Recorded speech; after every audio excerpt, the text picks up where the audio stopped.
Júlia, depois eu queria fazer perguntas específicas sobre os livros que vocês lançaram mais recentemente. Queria passar a palavra agora para o André e aproveitar e fazer uma pergunta que é o seguinte: a Marta estreou em 2000, você em 2000 e você também em 2000 com o 7, né? Quer dizer, o que explica este fenômeno, assim, André? Está com o microfone aí? Tenho aqui. Boa tarde. Muito bom encontrar com vocês aqui na Bienal. Poder conversar mais uma vez com os leitores. Muita gente que eu conheço aí só pela internet está vindo aqui hoje. Depois a gente bate um papinho. Tem essa coincidência, sim. O 7 foi publicado em 2000. E apesar de eu ter escrito ele em 99, né, foi o tempo de eu tentar publicá-lo por alguma editora e depois tomar a decisão de ir direto numa gráfica e publicar o 7, porque eu sabia que tinha leitor que ia gostar dessa história de 7 vampiros aqui no Brasil. Alguém está com 7 aí? Tem um bando de 7 aqui.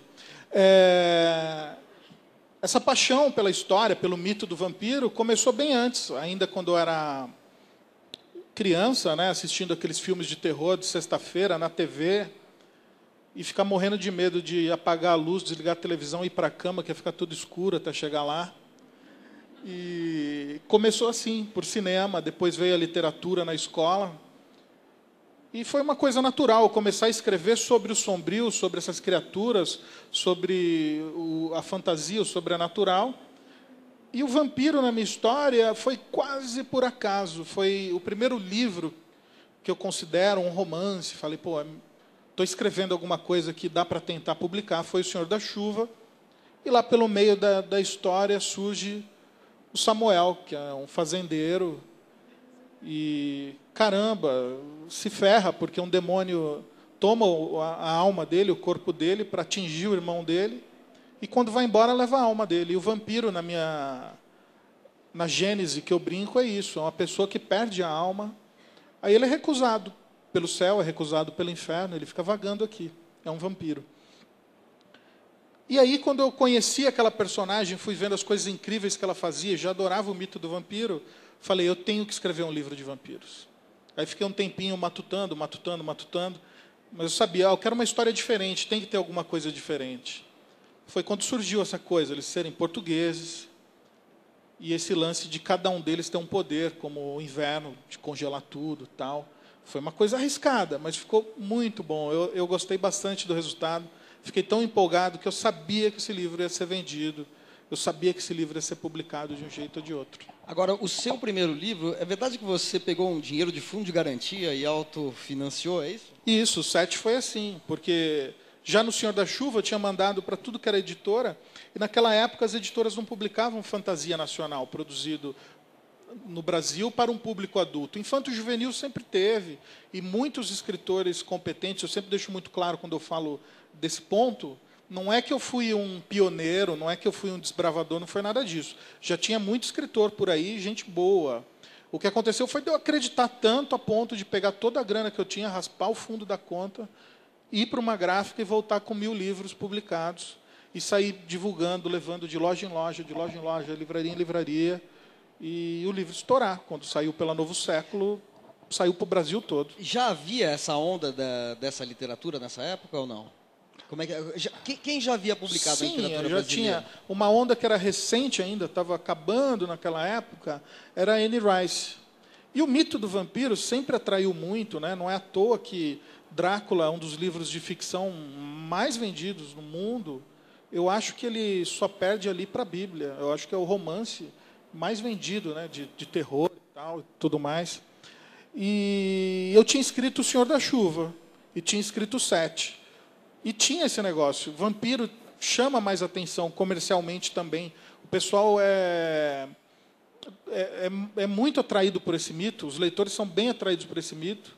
E eu decidi que, ao invés de publicar primeiro a história de Anjos e Demônios, eu ia publicar a onda, o 7. Eu lembro que, na época, o que estava na alta eram anjos, curiosamente. Mas eu resolvi apostar na história do 7, porque queimava. Aquela história era assim, avassaladora, né? Cara humilde, né? Eu tinha certeza. Eu falei, nossa, o pessoal vai curtir. E porque eu passei por um teste de fogo muito curioso, que eu entrego sempre o livro para minha irmã ler, minha irmã do meio, a Lígia. Ela leu, adorou, mas ela sempre adora tudo que eu escrevo, né?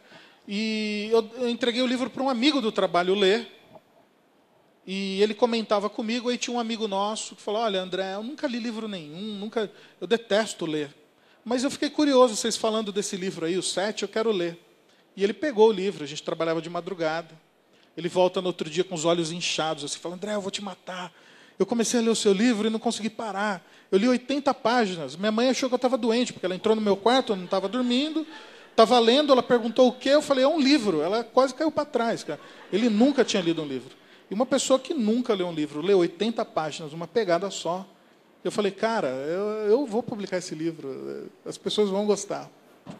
O que me leva à pergunta, você tocou num ponto que eu acho que é importante. O leitor dos livros de vocês é um leitor que também lê a literatura brasileira, ou não, né? Ou a literatura em geral, vamos dizer, os grandes clássicos, os autores contemporâneos, etc., ou vocês sentem que é um leitor direcionado? Eu acho que tem de tudo. Recentemente eu tenho recebido muitos e-mails de pessoas que dizem, olha, eu li o teu livro, eu nunca tinha lido nenhum livro de literatura fantástica brasileira, mas eu gostei, eu acho que eu vou começar a ler mais. Então, tem aquele leitor que gosta da literatura fantástica e resolve arriscar a literatura brasileira, mas tem vários leitores que já são seguidores fiéis de vários escritores nacionais. Em geral, escritores nacionais não necessariamente de mistério, horror ou fantástico, é isso? Eu não sei, eu acho que tem um certo fascínio pela literatura fantástica em si. Em geral, acho que quem lê os nossos livros, lê outros livros de literatura fantástica, sejam brasileiros, sejam estrangeiros. E no Brasil, eu imagino que aqui haja muitos leitores de vocês e alguns também que não estão familiarizados, estão aqui para conhecer melhor o que vocês fazem, o que escrevem, etc. Existe uma tradição brasileira de autores de literatura fantástica e de literatura de vampiro especificamente? Existem? Quer dizer, é um fenômeno aqui. Nós temos vocês três, temos a Flávia aqui, né, vocês estão fazendo uma literatura dentro de um determinado recorte, dentro de um determinado enfoque, temática, etc. Mas na história da literatura brasileira já existia isso? Estou pensando, por exemplo, sei lá, o Álvares de Azevedo na Noites na Taverna, é um precursor de vocês? É um autor que... Olha, tem uma... Não existe propriamente uma tradição de literatura fantástica no Brasil, mas tem aquela tradição mais latino-americana de realismo fantástico, né? Então, você tem obras, inclusive uma que muita gente aqui leu, um escritor que tem coisas mais ou menos indo por aí, é o próprio Monteiro Lobato, né? Que tinha toda aquela questão mágica do Sítio do Pica-Pau Amarelo, né? Tradição de vampiro não existe.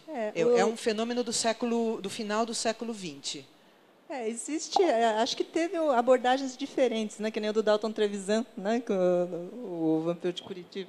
Mas, assim, era uma coisa mais simbólica, não era o vampiro como personagem em si assumido, né, a criatura fantástica, vamos dizer assim. Né? Então, acho que eu conheço, quando eu comecei a escrever em 2000, não existia muita coisa assim, não, né? Era o livro da Flávia mesmo, né? E o livro do Ivan Jaffe, o vampiro que descobriu o Brasil. Literatura juvenil, que às vezes usava o vampiro como personagem, mas não era assim nada assim tão muito conhecido, né?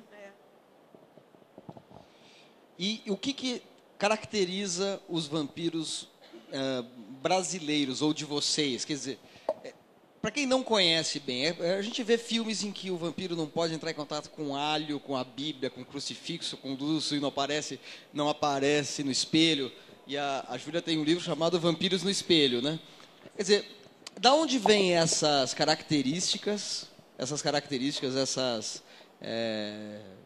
da personagem mesmo, da onde vem isso? Isso tem fundamento ou é uma coisa um pouco também de filme de televisão, de não poder entrar em contato com alho, com crucifixo, etc. E o que dentro dessa tradição vocês pegaram e aclimataram ao Brasil? Eu acho assim, o mito é vasto assim, né, nessa crendices. E o lance da estaca, por exemplo, lendo, vendo da onde vem isso, tinha um pouco daquela coisa da catalepsia, né? Da pessoa aparentemente estar morta e no inverno europeu não conseguiam nem sequer sepultar as pessoas e os mortos eram deixados em cômodos da casa que ninguém entrava até poder sepultar, congelados, e de repente tinha aquelas pessoas que estavam catalépticas, catatônicas, não estavam mortas e eram dadas como mortas, e de repente levantava.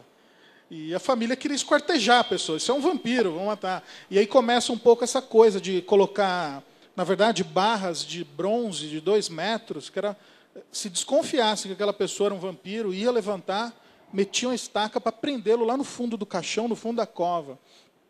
E cada face do mito tem lá uma explicação, você vai achar alguma lógica.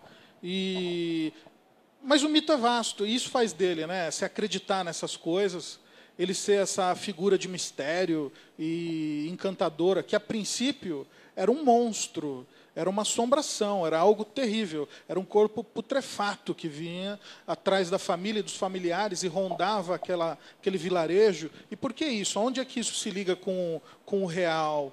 Eram as doenças transmissíveis, né?